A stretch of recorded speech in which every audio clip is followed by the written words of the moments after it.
Look up in the sky! It's an asteroid! It's a... is that a whale? No, it's Rosie O'Donnell, our hero of the day!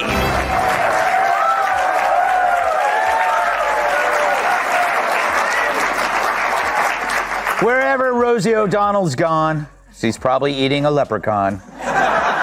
Rosie O'Donnell just dove headfirst into another whirlwind of chaos. And wow, it's explosive. Gutfeld and Megan Kelly didn't just roast her, they absolutely torched her with precision and served it sizzling hot with a side of, "You brought this on yourself." When Rosie tries to flex her wit but slips right into her own bad take, the result is pure gold. Grab your snacks because this meltdown is juicier than a Hollywood feud, and twice as shocking. You won't believe the chaos that blew up next.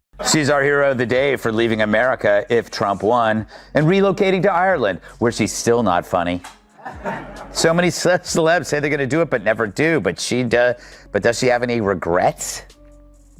I have no regrets. Not a day has gone by that I thought it was the wrong decision. I was welcomed with open arms.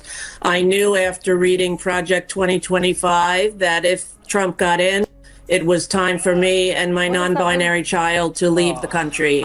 If chaos ever got a Twitter account and a megaphone fueled by caffeine, it would sound exactly like Rosie O'Donnell after 3 energy drinks and a failed audition for Relevance. You'd think that after 2 decades of public blunders and fiery meltdowns, Rosie might finally attempt something shocking like humility, but absolutely not. She's doubling down again, convinced that shouting louder magically turns confusion into genius. Watching it unfold feels like witnessing chaos compete in a talent show. Unforgettable, exhausting, and wildly entertaining all at once. We are about to see Miranda, the character played by Cynthia Nixon, who is so annoying, in bed with a virgin nun played by Rosie O'Donnell. I just threw up a little in my mouth. Go ahead, roll it. Are amazing. Oh, I have never experienced anything like that. oh, Ew. that's a nice way to wake up. Oh, you are really, really something. And? Oh my God, yes. It felt so, I don't know, electric, and yet still so natural. I never dreamed my first time could be both those things. First time? Mm-hmm. Oh my God. I'm so grossed out, Emily. You have to talk. I can't. Rosie's whole vibe screams that one furious aunt at Thanksgiving who shows up empty-handed but full of complaints, hijacks every talk with drama, and still demands to take home leftovers. She's basically the human version of a smoke alarm that won't stop beeping just as you hit your limit. Watching her cling to fame is like seeing someone crash the same car repeatedly and then call it performance art, an endless, noisy display of denial and disaster. Mr. Trump, one of the things people love about you is you speak your mind and you don't use a politician's filter. However, that is not without its downsides, in particular when it comes to women. You've called women you don't like fat pigs, dogs, slobs, and disgusting animals. Your Twitter account... Only Rosie O'Donnell. Then step in Megan Kelly and Gutfeld, calm, sharp, and completely over the chaos. They arrived armed with facts, sarcasm, and the patience of 2 people who've already endured way too many Rosie meltdowns. They're done with her greatest hits playlist, featuring timeless tracks like Screaming into the Abyss, It Wasn't My Fault, and the unforgettable anthem Blame Trump and Everyone Else. It's the same tired drama playing on repeat, and somehow it just keeps getting louder. But once you've decided against all evidence or reality that you are the good guy, you can excuse anything. They even push the myth that Musk is in it for himself. Have you seen Tesla's stock lately? It's lower than Rosie O'Donnell's testicles.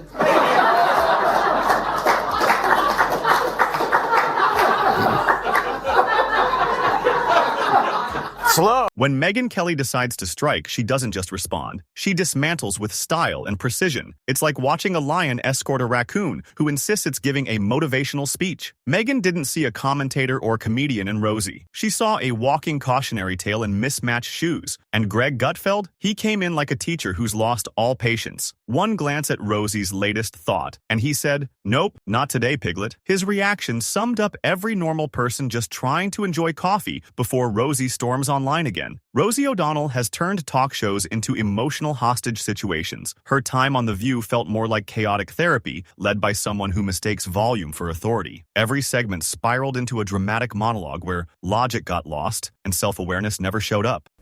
Wow, she's nuts. Hey. Apparently America couldn't be happier, but like I said, she's our hero of the day for doing what so many other celebs don't have the guts to do. Wow, first Ellen, now Rosie. Makes you wonder what lesbian will leave next.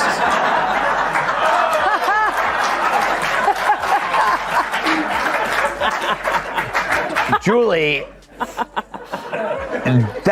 she seems miserable, and it doesn't really matter where she goes. She's trying to get away from whatever is inside her, because I looked at her and I go like, wow, she has changed. Rosie's debate method can be summed up in one phrase: noise before reason. Ask her a single question, and suddenly you're trapped in a 10-minute rant about the weather, gluten, billionaires, and her Wi-Fi password. Somewhere in there, she blames the patriarchy for her Netflix not loading. Greg Gutfeld tried to summarize her latest chaos, but gave up halfway because it would take a decoder ring, a degree in nonsense, and nerves of steel to keep up. Even then, you'd still ask, so what exactly are you mad about this time, Rosie? The truth is, everything. She's furious at billionaires, happiness, and even sunlight. Megyn Kelly finally said what the internet's been whispering for years. Rosie, please sit down. For dignity's sake, stop pretending yelling is activism. It's not progress. It's a meltdown on loop. The herpes virus.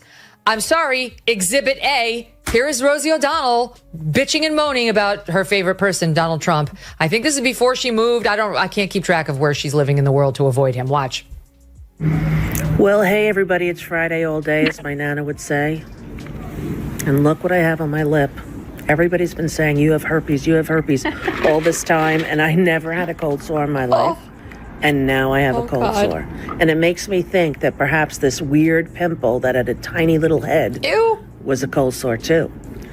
And so I talked to my doctor today, and I did a video telehealth, and they said that it's not a cold sore, it's some reaction to the sun. And honestly, what is Rosie even known for anymore? Try naming one recent project that wasn't filmed on a flip phone powered by regret and energy drinks. Her current job seems to be yelling at the sky like a suburban oracle wearing clearance hoodies. Let's not forget her so-called acting glory days. Every role was just Rosie playing. Rosie. She's got the emotional depth of a parking meter and the elegance of a jackhammer at a wedding. If typecasting were a sport, she'd have a wall of gold medals. Her social media, a chaotic blend of drama queen energy, political confusion, and vintage Facebook rage, like mixing reality TV and regret in a blender. Reading her posts feels like watching someone perform emotional surgery with a spoon, live, unfiltered, and begging for validation. Everybody hates her. That's the same thing with Rosie. You know why she's leaving, right? We know why she's leaving. Come on, we know. It's literally an ego trip. Once nobody likes you, you just leave. So when are you leaving, Jesse? It's such mundane commentary. Oh, we agree. You're so enlightened. Oh, I agree with her. Oh, shut up. She's lying to you. She's not leaving because by the way, if you keep your home in America, you're not moving. Every time Rosie gets roasted online, she treats it like a standing ovation, as if being publicly dragged is some kind of brave achievement. But no, Rosie, getting mocked doesn't make you fearless. It means you logged on again when the world begged you not to. Greg Gutfeld compared her rants to fortune cookies from a shady bar, greasy, weird, and totally disappointing. He joked that reading her posts feels like being trapped in a group chat with a raccoon who just discovered Google. Megyn Kelly took it further, sifting through the wreckage of Rosie's career like a historian unearthing ancient sitcom fossils and tragic opinions. It was courtroom drama at its finest, with Rosie as both the accused and her own worst witness. She once said she was misunderstood. No, Rosie, misunderstood is quiet people being mistaken for arrogant. You're as misunderstood as an alarm in a library. The truth is, we understand Rosie perfectly, and honestly wish we didn't. Her mental health advocate phase was wild. It's hard to preach calm when your whole persona screams public meltdown with Wi-Fi. Rosie O'Donnell told CNN it's heartbreaking to watch Donald Trump destroy the country from her new home of Ireland.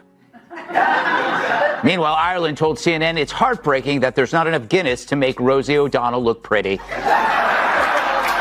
Greg Gutfeld once said Rosie's logic moves like a broken Roomba. It bumps into reality, spins in circles, makes noise, and somehow thinks it's saving humanity. Her hot takes feel like recycled Facebook posts, coated in ego and microwaved in confusion. Then came the moment she cried that the world was too harsh, and Megan Kelly, barely blinking, replied, "Harsh, Rosie. The world gave you talk shows, fame, and Broadway, and you repaid it with televised therapy sessions." Rosie treats interviews like confessionals, except she skips the honesty and dives straight into emotional chaos. Every question loops back to, "You don't know what I've been through," and no one does, because even she rewrites the story mid-sentence. And who could forget the legendary Trump feud? Rosie made that rivalry her entire brand, while everyone else moved on, found peace, and new careers. Megan Kelly even said, at some point, therapy should have stepped in. But Rosie, she built a luxury emotional Airbnb inside that feud and refuses to check out. Rosie O'Donnell apologized to Ireland's Prime Minister for overshadowing his visit to the White House. She also apologized for overshadowing the Western Hemisphere. That's a fat joke. So currently, the Democrat Party's brand is about as appealing as Rosie O'Donnell river dancing in a thong. It's so bad even Bill Maher doesn't think we'll ever see a Democrat president again. Greg Gutfeld joked that Rosie starts every morning spinning a wheel of outrage, landing on whichever celebrity had a better day than her. She's basically the poster child for what happens when ego meets endless free time and zero applause. Her comedy specials now sound like therapy sessions led by a gym teacher mid-breakdown. The punchlines hit like emotional SOS calls, a sad clown begging the audience to remember her name. And maybe Rosie quit stand-up because standing while people boo doesn't count as exercise. Megan Kelly even joked that Rosie's acting could be replaced by a sock puppet with trauma. And honestly, it might deliver more emotion. These days, her most believable performance is woman yelling at a barista for using oat milk. And somehow, that might just be her finest role yet. It's too upsetting. Anybody wanted Donald see Trump that. would never inflict herpes on Rosie O'Donnell. I think he's made that very clear. Since Eliana refuses to play, Emily, I've got another soundbite I for you. didn't even know Sex and the City was back Well, on the air. I saw it when It's happening. You have to react When live Steve to the said the herpes. I'm topic. sorry. And I was like, oh, you know what? The culture stuff, that's Emily's ballywick anyway. Here like, we go. Here we go. Here's another beauty. This is Rosie in another scene singing to Miranda. Enjoy. Because I knew you. Because I knew you. I have been changed for good. That's from Wicked. I take Eric. Go ahead. Some comedy, finally.